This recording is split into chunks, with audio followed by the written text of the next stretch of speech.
Hello guys, welcome back to our channel movie mania Savi. అందరూ ఎలా ఉన్నారు? ఈరోజు వీడియో వచ్చేసి 8 AM మెట్రో మూవీ రివ్యూ. ఈ సినిమా ఎలా ఉంది అని ఈ వీడియోలో కంప్లీట్గా డిస్కస్ చేద్దాం. అంతకుముందు మన యూట్యూబ్ ఛానల్ని ఎవరైనా సబ్స్క్రైబ్ చేసుకోకపోతే సబ్స్క్రైబ్ చేసుకోండి, కింద ఉన్న నోటిఫికేషన్ బార్ని ఆన్ చేసుకుని పెట్టుకోండి. సో సినిమా ఎలా ఉంది అనే విషయానికి వచ్చేస్తే నాకైతే నచ్చింది భయ్య. సినిమా ప్యూర్ ఎమోషన్తో రన్ అవుతుంది. చాలా అంటే చాలా బాగుంది. ఈ సినిమా G5లో స్ట్రీమ్ అవుతుంది హిందీలో. తెలుగు వాళ్ళు సబ్ టైటిల్స్ పెట్టుకుని చూడండి ఇంగ్లీష్లో. చాలా అంటే చాలా బాగుంది. సో సినిమా కాన్సెప్ట్ విషయానికి వచ్చేస్తే ప్రీతిమ్ అనే మెయిన్ లీడ్ క్యారెక్టర్ ఉంటాడు, అలాగే ఐరావతి అని మెయిన్ లీడ్ యాక్ట్రెస్ కూడా ఉంటుంది. సో ఈయనకి ఒక పర్టికులర్ లైఫ్ ఉంటుంది, ఈమెకు ఒక పర్టికులర్ లైఫ్ ఉంటుంది.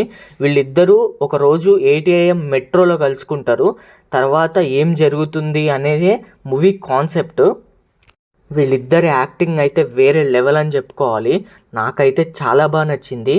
ఫస్ట్ ఆఫ్ మొత్తం వీళ్ళని ఇంట్రడ్యూస్ చేసుకుంటూ వీళ్ళ క్యారెక్టర్స్ ఏంటి అని చెప్పుకుంటూ వీళ్ళు మెట్రోలో కలుసుకుని ఎలా వీళ్ళ జర్నీ స్టార్ట్ చేశారు, రోజు కలుసుకుని బుక్స్ గురించి డిస్కస్ చేసుకుంటారు. మెయిన్ లీడ్ యాక్టర్కి ఒక భయం ఉంటుంది, మెయిన్ లీడ్ యాక్టర్స్ కూడా ఒక భయం ఉంటుంది. అది ఏంటో సినిమాలో చూసుకుని మీరే తెలుసుకోండి. సినిమా అయితే ఒక ప్యూర్ హార్ట్ మూవీ అనిపించింది నాకైతే. సినిమాలో ఎమోషన్స్ చాలా బాగా పండించారు. ఈ మూవీలో ఒక సీన్ ఉంటుంది, మెయిన్ లీడ్ యాక్ట్రెస్ అయిన ఐరావతి చెల్లి పేరు వచ్చేసి ఆద్య, తను ప్రెగ్నెంట్. సో వీళ్ళిద్దరికీ పేరెంట్స్ ఉండరు అనమాట. సో ఆమె ప్రెగ్నెంట్ అన్నప్పుడు ఈమె అక్కకి చెప్తుంది, అక్క అమ్మ శారీస్ ఏమైనా ఉంటే తీసుకున్నా అని చెప్పేసి. సో ఈమె తీసుకుని హాస్పిటల్కి వెళ్తుంది. ఆద్య ఆ శారీ పట్టుకుని ఏడ్చినప్పుడు అయితే నాకైతే కళ్ళలో నీళ్లు తిరిగినాయి. ఎవరికైనా మదర్ ఉన్నప్పుడు ఆమె విలువ తెలియదు, లేనప్పుడే ప్రతి ఒక్కరికి ఆమె విలువ ఏంటో తెలిసి వస్తుంది. ఈ సినిమాలో ఆ సిచ్యువేషన్లో నాకైతే చాలా బాగా నచ్చింది. నాకైతే కళ్ళలో నీళ్లు తిరిగినాయి. ఇలాంటి సీన్స్ చాలా ఉన్నాయి మూవీలో. నెక్స్ట్ సెకండ్ హాఫ్ విషయానికి వచ్చేస్తే ఇలానే స్టోరీ మొత్తం రన్ అవుతూ ఉంటుంది.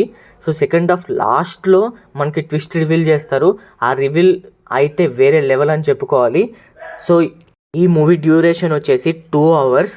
సో ఇది కంప్లీట్లీ ఫ్యామిలీ వాచబుల్.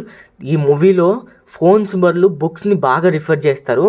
సో ఈ వీకెండ్లో మీ ఫ్యామిలీతో కూర్చుని ఒక మంచి మూవీ చూడాలంటే ఈ మూవీని నేనైతే పక్కా సజెస్ట్ చేస్తాను. చూడండి, చాలా అంటే చాలా ఫీల్ అవుతారు. సో అలా వెళ్ళిపోకుండా మన మూవీ మ్యానియా సావిని సబ్స్క్రైబ్ చేసుకోవచ్చు కదా. ఇలాంటి కంటెంట్ ఉన్న మూవీస్ మీ ముందుకు ఎన్నో తీసుకొస్తూ ఉంటాను. Thanks for watching. బాయ్.